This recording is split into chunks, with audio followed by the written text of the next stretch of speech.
परिणाम बता दूं आपको? बताओ।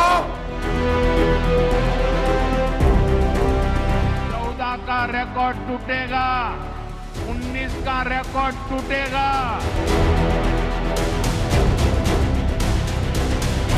कांग्रेस का सुपड़ा साफ हो गया।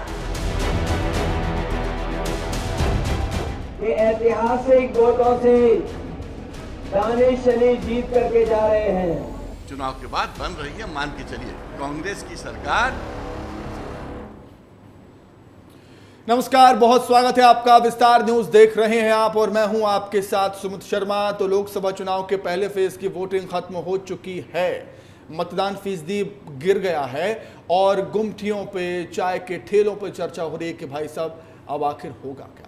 चर्चाओं का बाजार गर्म हो चुका है। वोटिंग फीसदी कम हुआ, उस पर विस्तार से हम चर्चा करेंगे। विस्तार से चर्चा करने के लिए हमारे साथ हमारे एडिटर इन चीफ स्टूडियो में मौजूद हैं ब्रजेश जी। ब्रजेश जी, विस्तार से चर्चा होगी गुमटियों पर, बाजारों में जो चर्चाएं चल रही हैं कि वोटिंग फीसदी गिरा है, उस पर तो विस्तार से हम चर्चा करेंगे। हर एक सीट का हम विश्लेषण आज करने वाले हैं। पूरे देश में एनडीए की सीटों पर भी वोट फीसदी गिरा है, उस पर भी विस्तार से चर्चा होगी। मध्य प्रदेश, छत्तीसगढ़ भी हम कवर करने वाले हैं आज। तो देखिए, 18वीं लोकसभा के चुनाव के लिए आज पहले चरण मतदान संपन्न हो चुका है और 16 राज्य और 5 केंद्र शासित प्रदेशों में 102 लोकसभा सीटों के लिए वोटिंग हुई। इसके साथ ही 16 करोड़ 63 लाख से ज्यादा मतदाताओं ने वोट डाले। 102 सीटों के लिए पहले फेज में 1625 उम्मीदवारों के भाग्य का फैसला कर दिया गया। लेकिन हैरान कर देने वाली बात यह थी कि तमाम दावों और चुनाव आयोग की तमाम कोशिशों के बाद भी वोटिंग प्रतिशत गिर गया है। सुस्त मतदान ने सियासी गलियारों में कई सारे सवाल खड़े कर दिए। पिछले 10 साल में पहली बार 4% कम मतदान हुआ। आयोग के मुताबिक इस बार पहले फेज में करीब 62% लोगों ने मतदान किया। ग्राफिक्स के माध्यम से भी आप समझिए, पहले चरण में वोटिंग फीसदी बिहार में सबसे कम 48.50, जहां सियासत की बात काफी ज्यादा होती है। वोट करने के लिए लोग काफी जागरूक हैं वहां पर। बिहार में, पूरे देश में बिहार की राजनीति की बात होती है, लेकिन वहीं पर वोटिंग फीसदी कम हो जाना किस तरफ इशारा करता है, पूरा विश्लेषण आज विस्तार न्यूज पर आपके सामने होगा। तो पौंडीचेरी में 73.76% वोट पड़े हैं। ये पूरे देश की बात हम कर रहे हैं। पहले लगातार हम देख रहे हैं हर कहीं वोटिंग प्रतिशत गिरा है। ये गिरा हुआ वोटिंग फीसदी किस तरफ इशारा करता है, कैसे फायदा होगा, कैसे नुकसान होगा, ये देखने वाली बात होगी। 4 जून में हम देख लेंगे किसके दावों में कितना दम था। लेकिन सियासी गलियारों में चर्चाएं हो रही हैं इस गिरे हुए वोटिंग प्रतिशत को लेकर।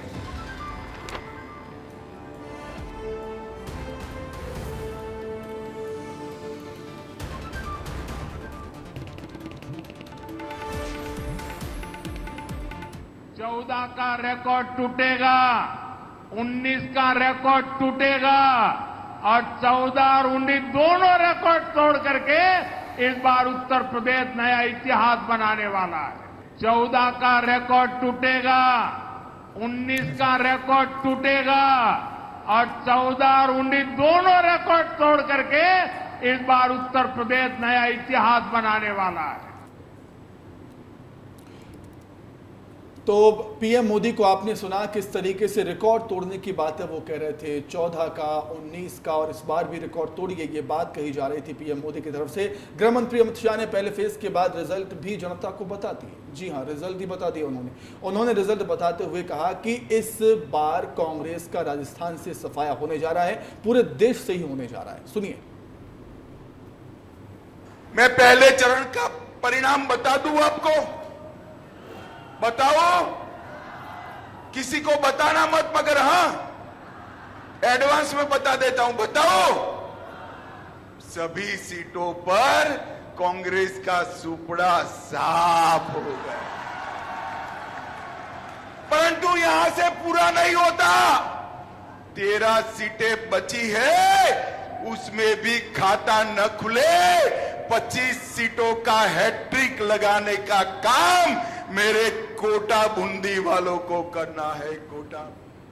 तो बीजेपी की तरफ से रिकॉर्ड तोड़ने, सुपड़ा साफ होने की बात कही जा रही है, वहीं कांग्रेस की तरफ से भी रिएक्शन आए हैं। कांग्रेस नेता विवेक तन्खा भी पहले चरण में जीत का दावा कर चुके हैं।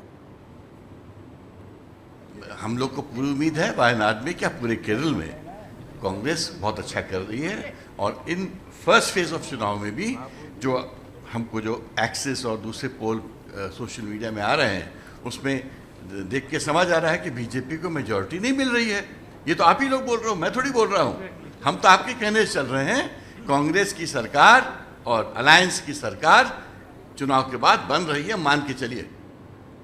तो लगातार बड़े बड़े दावे राजनेताओं की तरफ से हो रहे हैं और इसी पर हम विश्लेषण करेंगे, विस्तार से चर्चा करेंगे, बारीकियां समझने की कोशिश करेंगे। हमारे साथ स्टूडियो में हमारे editor in chief Brajesh Rajput ji मौजूद हैं। ब्रजेश जी, किस तरीके से देखेंगे आप गिरे हुए वोटिंग फीसदी को? पीएम मोदी कह रहे थे 2014 का रिकॉर्ड तोड़ देना, 2019 का तोड़ देना, 2024 में ऐसा रिकॉर्ड बनाना कि पूरा देश देखे। क्या हो रहा है? सुमित, निश्चित ही जो हुआ उससे बहुत चौंकाने वाली बात है, खासकर बीजेपी के लिए। मगर पहली बात है कि हमारे देश में भी 7 चरणों में चुनाव होने हैं और ये पहला चरण है। इसको लेकर कोई बड़ा निष्कर्ष तो निकाला नहीं जा सकता। मगर बड़ी बात वही है कि इस पूरे जो बीजेपी 400 पार का दावा कर रही है एनडीए के साथ, तो उसके लिए जो बीजेपी ने जो स्ट्रेटजी बनाई थी और जो कहा था कि हर पोलिंग बूथ पर 370 वोट हमको ज़्यादा लाना है। माने मध्य प्रदेश में 64,000 पोलिंग बूथ माने, तो हर पोलिंग बूथ पर बीजेपी का इरादा है कि कुछ वोट ज़्यादा पड़ें जिससे कि वोटिंग परसेंटेज बढ़े। मगर वोटिंग परसेंटेज बढ़ने की बजाय बुरी तरह घट गया है, और घटा भी ऐसा है कि 5% वोटिंग कम हुई है, मतदान का प्रतिशत घटा है। तो इसको यदि और आंकड़ों में माने तो कुल मिला के जो जितने वोट पड़े और जितने पड़ने चाहिए थे उस लिहाज से 76 लाख लोगों ने वोट कम दिए। और वो कम वोट क्यों दिए, इसके अलग अलग रीज़न हो सकते हैं। कुछ लोग कह रहे हैं कि जो बीजेपी के जो लोग जिस तरीके से कैंपेन कर रहे थे तो उनकी उत्साह में कुछ कमी आई है, तो अपने वोटर्स को निकाल नहीं पाए, क्योंकि वोटर्स को निकालने वाला तबका तो बीजेपी के लोग ही होते हैं, कमिटेड कार्यकर्ता होते हैं जो लोगों को पोलिंग बूथ तक लाते हैं। दूसरी वजह ये मान सकते हैं कि गर्मी हो या फिर जो शादियां चल रही हों, उसके चलते भी ऐसा हो सकता है। मगर सबसे बड़ी बात यह है कि जो पूरे देश का जो आंकड़ा आया है, उस पूरे देश के आंकड़े में एक चीज़ बिल्कुल जी, आपने बिल्कुल ठीक बात कही कि पहला फेज है, अभी कई सारे फेजेज आने बाकी हैं। कुछ भी निष्कर्ष निकालना जल्दबाजी होगी। लेकिन अगर हम बिहार की बात करें, बिहार देश का राजनीति का एक हॉट स्पॉट कहें, सेंटर कहें, कहना गलत नहीं होगा, होता है। कई सारे दिग्गज नेता यहाँ से हुए। बिहार की राजनीति की बात पूरे देश में होती है और बारीकी से होती है। वहाँ का वोटिंग फीसदी पहले चरण में गिर जाना, सर? हाँ बिल्कुल, ऐसे बिहार में हम लोग ये मानते हैं कि बिहार में हमेशा से वोट प्रतिशत और प्रदेशों के मुकाबले कम ही होता है। मगर इस बार वहाँ जो वोट परसेंटेज बढ़ा वो हैरान करने वाला है, क्योंकि उसकी एक बड़ी वजह लोग इस तरीके से भी देख सकते हैं कि कुछ दिनों पहले ही वहाँ एक सरकार में बदलाव हुआ है। मैंने ये जो गठबंधन की सरकार थी, एनडीए की सरकार आ गई, पहले तेजस्वी के साथ सरकार चल रही थी, हो सकता है लोगों में उसको लेकर एक अनमनापन हो, कोई उत्साह ना हो, तो बिहार की बात मान सकते हैं। मगर और राज्यों में भी कम हुआ है, मध्य प्रदेश में कम हुआ है, राजस्थान में -7% कम हुआ है, बिहार में ही कम हुआ है, उत्तर प्रदेश में भी कम हुआ। मगर एक सबसे अच्छी बात यह उसमें देखें कि तमिलनाडु में सिर्फ 2% कम हुआ है, जहां और राज्यों में कभी 8-8, 10% कम हुआ है, वहाँ में तमिलनाडु में सिर्फ 2.5% कम हुआ है। तो और इसमें सबसे चिंता वाली बात एनडीए के लिए, क्योंकि जो सीटें अभी तक जिन पार्टियों के पास थी, तो एनडीए के पास जो सीटें थी वहाँ पे सबसे ज़्यादा वोट प्रतिशत कम हुआ है, यानी 6% वोटिंग कम हुई है उन सीटों में जो अब तक एनडीए के कब्जे में थी। और जो इंडिया गठबंधन के पास जो सीटें थी उन सीटों पे 3% कम हुआ है। यानी कि एनडीए के लिए चिंता की घंटी है कि क्यों उनकी जो सीटें थी उनमें मतदान प्रतिशत गिरा है। एक वार्निंग अलार्म भी कह सकते हैं हम, एनडीए के लिए वार्निंग अलार्म भी कह सकते हैं। पहले फेज में जिस तरीके से वोटिंग हुई है, अब कहीं ना कहीं थोड़ा और ज्यादा अग्रेसिव होने की जरूरत होगी एनडीए के लिए, बीजेपी के लिए आने वाले फेजेस में। बिल्कुल, आने वाले फेसेस के लिए चिंता का कारण हो। देखो, बीजेपी तो हमेशा अपनी गलती से सीखती है। वोट प्रतिशत भले ही कम हुआ है, मगर बीजेपी के जो दोनों बड़े नेता हैं, प्रधानमंत्री मोदी और गृहमंत्री अमित शाह, बार बार दावा कर रहे हैं कि पहले चरण में हम जीत गए। मगर हैरानी की बात तो ये हुई कि क्या वो हर चरण में जीतेंगे? क्योंकि हम लोग, आप देखना, अगला चुनाव जो अगला 26 अप्रैल को है, 26 अप्रैल के बाद भी बीजेपी की तरफ से यही दावे आएंगे। उसके बाद तीसरा फेज होगा, तब भी यही दावे आएंगे। मगर उन वादों के चक्कर में मत आइए।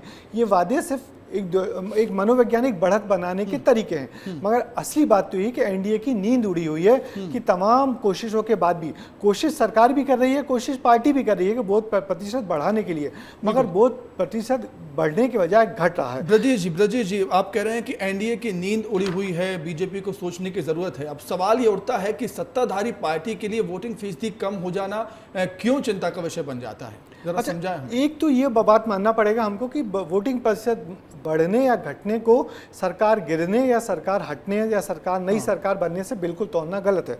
पूरे देश में अब तक जो मतदान बढ़ने पे 6 बार सरकारें रिपीट हुई हैं और 4 बार सरकारें बाहर हुई हैं, और मतदान गिरने पर 4 बार सरकारें बाहर हुई हैं और 2 बार रिपीट हुई हैं। तो इससे कुछ वो नहीं कह सकते कि मतदान बढ़ता है तो सरकारें गिर जाती हैं या बदलाव हो जाता है, या मतदान घटता है तो सरकार के संकट में होता है।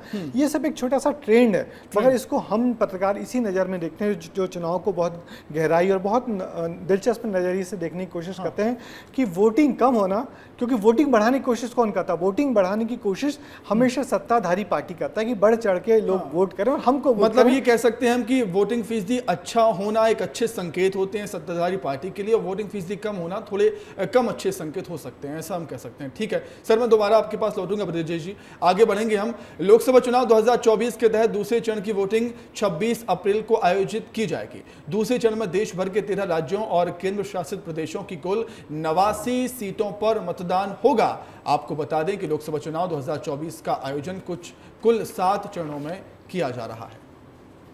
और चलिए आगे बढ़ते हैं अब, और कब कब होगी वोटिंग ये भी जान लेते हैं।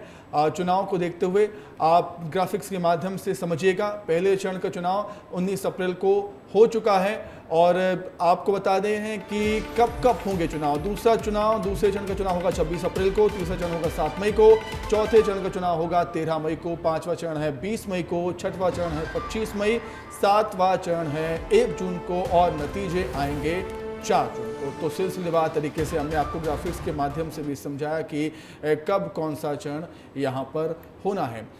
जिस तरीके से हम बात करें सर मध्य प्रदेश की, अगर हम बात करें मध्य प्रदेश में जिन सीटों पर वोट फीसदी कम हुआ है, उनको लेकर क्या कुछ कहना चाहेंगे आप? निश्चित ही मध्य प्रदेश में भी जो वोटिंग प्रतिशत बुरी तरह गिरा है वो चौंकाने वाली बात है। मैं आपको बताऊं कि छिंदवाड़ा में करीब 3% वोट प्रतिशत कम हुआ है, बालाघाट में 4% कम हुआ है, शहडोल में 9% कम हुआ है, मंडला में 5%, जबलपुर में 9%, और सबसे बड़ी चौंकाने वाली बात है सीधी में 15% वोट प्रतिशत गिरा है, मतदान का प्रतिशत गिरा है सीधी में। और फिर एक एकदम कैसे चौंकाने वाली बात सामने आ रही है कि बस्तर जो आदिवासी इलाका कहा जाता है, बस्तर में 1% वोट बढ़ा है। यानी हम ये कहें कि आदिवासी इलाकों में, यानी मध्य प्रदेश के आदिवासी इलाकों की बात करें, बालाघाट, मंडला, और उसमें फिर हम बस्तर को ही जोड़ लेते हैं, तो आदिवासी इलाकों में वोट प्रतिशत बढ़ रहा है। वहाँ पे जो मतदाता है ज़्यादा उत्सुकता और ज़्यादा खुशी के साथ वोट करने निकल रहा है, मगर बाकी जगहों पे वोट प्रतिशत घट रहा है। और सीधी में तो चौंकाने वाली बात है, 15% घटा है, और सीधी में वोट प्रतिशत घटने के बाद कांग्रेस के लोग बहुत उम्मीद कर रहे हैं कि वो सीट जो अब तक वो फंसी हुई मान रहे थे, अब वो दावा कांग्रेस के पास आ सकती है। बिल्कुल ब्रजेश जी, मैं आपके पास लौटूंगा। दर्शकों को एक जानकारी दे देते हैं हम। मध्य प्रदेश में पहले चरण के 6 लोकसभा सीटों पर वोटिंग हुई। सीधी, शहडोल, जबलपुर, मंडला, बालाघाट, छिंदवाड़ा, यहां पर मतदान हो चुका है। अगर वोटिंग परसेंटेज देखा जाए तो देश भर में इन 102 सीटों पर कुल 62% मतदान हुआ। वहीं अगर मध्य प्रदेश की 6 सीटों की बात की जाए तो 67.08% वोटिंग हुई। साल 2019 से अगर तुलना की जाए तो इस बार लोकसभा की इन 6 सीटों पर वोटिंग परसेंटेज गिर गया है, घट गया है, जिसके कारण सियासी गलियारों में कई तरह के कयास लगाए जा रहे हैं। जैसा कि हम सब चर्चा कर रहे थे अभी, चुनावी पंडितों का कहना है कि वोटिंग प्रतिशत का घटना कहीं ना कहीं कांटे की टक्कर को बताता है। ये देखिए महत्वपूर्ण पॉइंट है कि वोटिंग फीसदी का घटना कांटे की टक्कर को बताता है, तो वहीं कांग्रेस इसे अपने पक्ष में बता रही है। कांग्रेस इसे एज के तौर पर लेती हुई नजर आ रही है। तो सिलसिलेवार तरीके से आपको बताते हैं कि कहां कितना वोट गिरे हैं और कहां कितना वोटिंग फीसदी कम हुआ। तो छिंदवाड़ा में 2019 में 82.42% मत पड़े थे और इस बार पड़े हैं 79.18%। बालाघाट की बात करें तो 2019 में 77.66%, 2024 में 73.18%, शहडोल में 2019 में 74.77% और इस बार 63.73%। मंडला में 77% से ज़्यादा, वहीं 2019 में 70% ज़्यादा था, 2024 में 72% ही वोटिंग हो पाई है। संस्कारधानी जबलपुर में 2019 में 69.46%, वहीं इस बार 60% मतदान हुआ है। तो कुल मिलाकर हर जगह वोट फीसदी घटा है, केवल बस्तर में ही 1% से ज़्यादा वोट प्रतिशत बढ़ा है। वरिष्ठ पत्रकार दिनेश गुप्ता ने कम वोटिंग प्रतिशत का नुकसान बीजेपी को बताया है, सुनिए।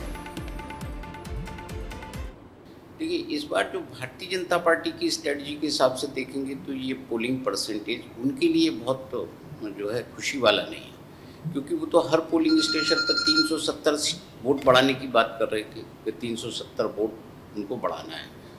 तो वोट तभी बढ़ सकता है जब आपके पास पोलिंग परसेंटेज हाई हो। कम परसेंटेज में आप 370 वोट कैसे बढ़ाएंगे, क्योंकि नॉर्मल वोटिंग से भी कम है। तो वो थोड़ा सा उनके लिए ये कह सकते हैं उनकी कहीं ना कहीं जो पोलिंग स्टेशन पर उनका पन्ना प्रभारी कहीं ना कहीं उसकी जो एक ओवर कॉन्फिडेंस कहना चाहिए कि इसमें रहा कि हम तो जीत ही रहे हैं, उसका भी कारण उसने वोटर को शायद मोबिलाइज नहीं किया होगा, इसलिए पोलिंग परसेंटेज शायद कम हुआ। ब्रजेश राजपूत जी लगातार हमारे साथ स्टूडियो में मौजूद हैं। ब्रजेश जी, किस तरीके से देखेंगे आप? कई लोग ये भी मानते हैं कि जिन सीटों पर प्रत्याशी बदलते हैं वहां पर भी वोटिंग फीसदी कम हो जाता है, क्या इससे इत्तेफाक रखते हैं आप इस बात से? नहीं, यदि हम इन आंकड़ों को देखें तो जहां प्रत्याशी बदले गए हैं, जहां प्रत्याशी रिपीट हुए हैं वहां वोटिंग प्रतिशत घटा हुआ है, और जहां बदले गए हैं वहाँ पे बढ़ा है। और सबसे बड़ी बात, चौंकाने वाली बात यह है कि हमारे मध्य प्रदेश में भी कुछ दिनों पिछले साल विधानसभा का चुनाव हुआ है। विधानसभा चुनाव में 2% वोट मतदान का प्रतिशत बढ़ा है, विधानसभा में वोटिंग प्रतिशत बढ़ रहा है और लोकसभा चुनाव में बुरी तरह घट रहा है। तो ये समझने की बात है कि ऐसा क्यों हो रहा है। क्या विधानसभा चुनाव में लोग ज़्यादा रुचि लेते हैं और लोकसभा चुनाव में कम रुचि ले रहे हैं?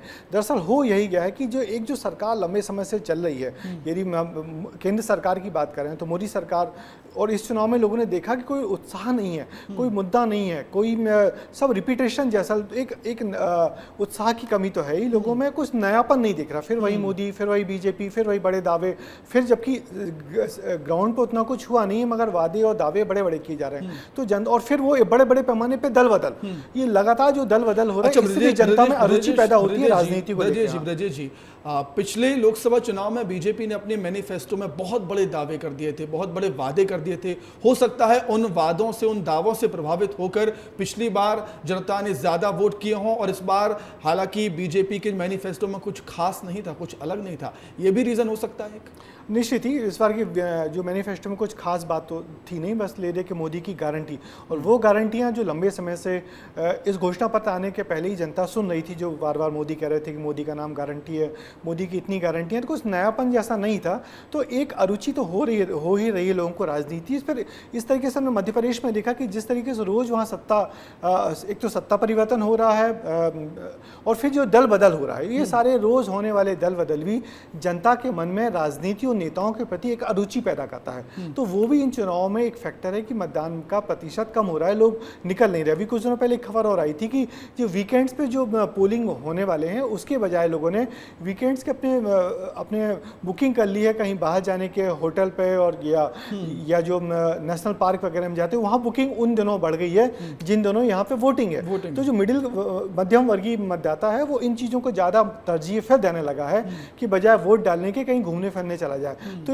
ये लोकतंत्र या हमारे, मतलब आपके कहने का मतलब ये है कि राजनीति में ही कहीं ना कहीं लोगों का इंटरेस्ट खत्म हो रहा है, वोट डालने में इंटरेस्ट खत्म हो रहा है, लोग अब उस तरह सोच नहीं रहे हैं इन सब चीज़ों को लेकर। बिल्कुल वही, जबकि एक तरफ चुनाव आयोग लंबे लंबे कैंपेन चला रहा है नए नए तरीके से कि लोगों में रुचि बढ़े, लोगों को जोड़ रहा है, लोगों से कह रहा है मतदान करने आए, मगर मतदान करने लोग निकल नहीं रहे हैं। और हैरानी की बात, मैंने ये आंकड़े देख के तो चौंक जाते हैं कि कैसे सीधी में 15% वोट कम हुआ, और बहुत बड़ी बात हो जाती है, जबलपुर जैसे संस्कारधानी में 10% वोट कम हुआ।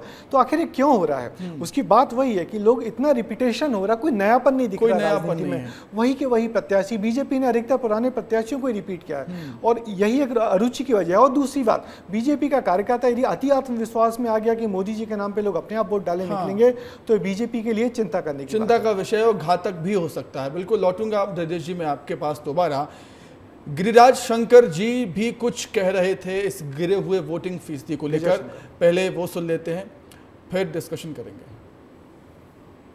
लेकिन एक बात बहुत साफ दिखती है कि जो बीजेपी ने एक अभियान चलाया था हर बूथ में 370 वोट बढ़ाने का, मुझे लगता है कि वो अभियान बहुत क्लिक नहीं कर पाया। यदि वो अभियान बेहतर ढंग से होता तो शायद है कि वोट इतने कम नहीं होते। अब वोटिंग कम हुई है तो ये थोड़ी जरूरी है कि वोटिंग जो है बीजेपी की ही कम हुई है, वो वोटिंग कांग्रेस की भी कम हो सकती है। तो इसलिए ये कहना तो मुश्किल है कि किसके वोट कम हुए हैं। बिल्कुल, तो ये कहना मुश्किल है कि कितने वोट कम हुए, ये तो हम भी डिस्कस कर रहे थे, हम भी चर्चा कर रहे थे कि अभी बहुत कहना जल्दबाजी होगी, लेकिन गिरा हुआ वोटिंग फीसदी चिंता का विषय ज़रूर है। ब्रजेश सर, हम अगर छिंदवाड़ा की बात करें, छिंदवाड़ा हॉट सीट रही है, चर्चाओं में रही है, यहाँ पर भी वोट फीसदी गिर गया है, इसके पीछे के क्या मायने हो सकते हैं? सही है, वोट प्रतिशत तो गिरा है। 2019 में 82% था, जो इस बार 2024 में 79%, तकरीबन 3% वोट यहाँ पे मतदान कम हुआ है। मगर 3% मतदान कम होने की वजह बहुत कुछ दूसरी हो सकती है, मगर और राज्य और जो सीट्स थी उनके मुकाबले सबसे कम है। यानी छिंदवाड़ा में लोगों का मतदान को लेकर उत्साह बरकरार है, मगर बीजेपी जिस तरीके से दावे कर रही थी कि छिंदवाड़ा में बम्पर वोटिंग होगी और एक बड़ा वर्ग निकलेगा बीजेपी का कमलनाथ को हराने के लिए, तो वैसा नहीं दिख रहा। और इसी वोटिंग प्रतिशत को देख के कांग्रेस खेमे में बड़ी खुशियां हैं कि इस बार कोई बड़ा बदलाव होता है छिंदवाड़ा में दिख नहीं रहा है। बदलाव हुआ है नहीं हुआ है तो आगे पता लगेगा, मगर कांग्रेस के लिए राहत की बात है कि एक बहुत बड़ा टर्नआउट हुआ नहीं। यदि टर्नआउट हुआ होता तो ये कह सकते थे कि बीजेपी का जो कमिटेड वोटर है वो बाहर निकल के आया है और उसने कमलनाथ को या नकुलनाथ को एंटी वोट किया है। मगर एक बात वही है कि पिछली बार यहाँ पे जो जीत हार का प्रतिशत था मध्य प्रदेश में सबसे कम था, तकरीबन 37,000 के वोट के अंतर से जीत हार हुई थी, नकुलनाथ जीते थे। तो इस बार फिर वहाँ कांटे का मुकाबला तो बन गया है, मगर इस कम वोट मतदान का कम प्रतिशत जो कि सबसे कम है और राज्यों और जिलों के मुकाबले, उससे कांग्रेस की उम्मीदें बढ़ गई हैं। बिल्कुल, सीधी की बात भी कर लेते हैं। यहाँ पर तो आश्चर्यचकित परिणाम सामने आए हैं वोटिंग को लेकर। 15% से लगभग अंतर है 2019 में 2024 में। इसको किस तरीके से देखेंगे आप? क्या लगता है आपको यहाँ क्या वजह रही? तो प्रत्याशी जो हम बात कर रहे थे प्रत्याशियों को लेकर, वो वजह हो सकती है क्या? देखिए, यहाँ सारे दोनों प्रत्याशी बिल्कुल दए हैं। कांग्रेस ने नया प्रत्याशी उतारा हुआ है, बीजेपी ने अपना प्रत्याशी बदला हुआ है। पहले यहाँ रीति पाठक हुआ करती थी, वो अब यहाँ पे विधायक बन गई हैं, इसलिए उनकी जगह राजेश मिश्रा को उतारा, डॉक्टर राजेश मिश्रा को उतारा है और कमलेश्वर पटेल को यहाँ से कांग्रेस ने उतारा है। तो कमलेश्वर पटेल ने अच्छी फाइट दी है, मुकाबला कड़ा हो गया है। मगर सीधी मध्य प्रदेश का वो इलाका है जो पिछड़ा है, बहुत गरीबी है वहाँ पे और भयंकर गर्मी पड़ती है। तो हो सकता है इन सारे कारणों के चलते वहाँ पे बहुत अच्छा वोटिंग प्रतिशत आया नहीं है और मध्य प्रदेश के और जिलों के मुकाबले और सीटों के मुकाबले हर बार सीधी में वोटिंग का प्रतिशत, मतदान का प्रतिशत वैसे भी कम होता है। तो सीधी बहुत कुछ वैसा ही है, मगर ये 15% का फर्क तो बहुत बड़ा फर्क है और ये बहुत बड़ा फर्क है, जाने के इस खेमे को फायदा पहुंचाएगा। बिल्कुल, देखिए ब्रजेश जी, ये हम और आप बात कर रहे हैं वोटिंग फीसदी को लेकर, हम अपने अपने तर्क, अपनी अपनी राय दे रहे हैं, अपना अपना अंदाजा लगा रहे हैं, लेकिन राजनेताओं से आपने कई बार इस बारे में बातचीत की होगी। एक राजनेता किस तरीके से सोचता है इस वोटिंग फीसदी को, मतलब ज़्यादा होना, कम हो जाना, वो किस तरीके से सोचते हैं? देखिए, राजनीति तो राजनेता वो प्रजाति होता है जो हर चीज़ को अपने फायदे में उपयोग करता है। अभी हमने मोदी जी और अमित शाह के बयान सुने, वो कह रहे हैं कि सुपड़ा साफ, पहले फेज में हम आगे हैं और हर फेज में वो यही बोलेंगे कि दूसरे फेज में फिर हम आगे हो गए, तीसरे फेज में फिर वही बोलेंगे। और यदि इनकी जगह किसी कांग्रेसी नेता के हम बयान सुना रहे होते तो वो भी यही बोल रहे होते। कोई नेता मानने को तैयार नहीं होगा कि जो वोट प्रतिशत गिरा है उससे उसको फर्क पड़ा है। मगर हाँ, नींद उड़ी हुई है, क्योंकि जो सत्ताधारी दल होता है वो ज़्यादा से ज़्यादा मतदान कराने के लिए कमिटेड होता है और उसके लिए नए नए वादे करता है, नए नए स्ट्रेटजी बनाता है। बीजेपी का देखो, बीजेपी के जो हमने पिछले विधानसभा चुनाव में हुआ था, पिछले विधानसभा चुनाव में लोग 6 बजे से लग गए थे अपने मतदाता को निकालने के लिए और वाकई उन्होंने निकाल के वोटिंग तक, मतदान केंद्र तक लाए थे। और यही वजह है कि विधानसभा में 2% मतदान बढ़ा था, मगर लोकसभा में बुरी तरह घटा। तो मतलब नींद तो उड़ी हुई है गिरे हुए वोटिंग फीसदी को लेकर और कहा जाता है राजनीति में और खेल में कि अपने आप को जीतता हुआ दिखाना बेहद ज़रूरी होता है, भले ही हालात आपके पक्ष में हो या ना हो। सही कह रहा हूँ? बिल्कुल सही कह रहे हैं। तो इसी के साथ ही हमारे खास कार्यक्रम में इतना ही, और विस्तार न्यूज़ पर खबरों का सिलसिला लगातार जारी रहेगा। नमस्कार।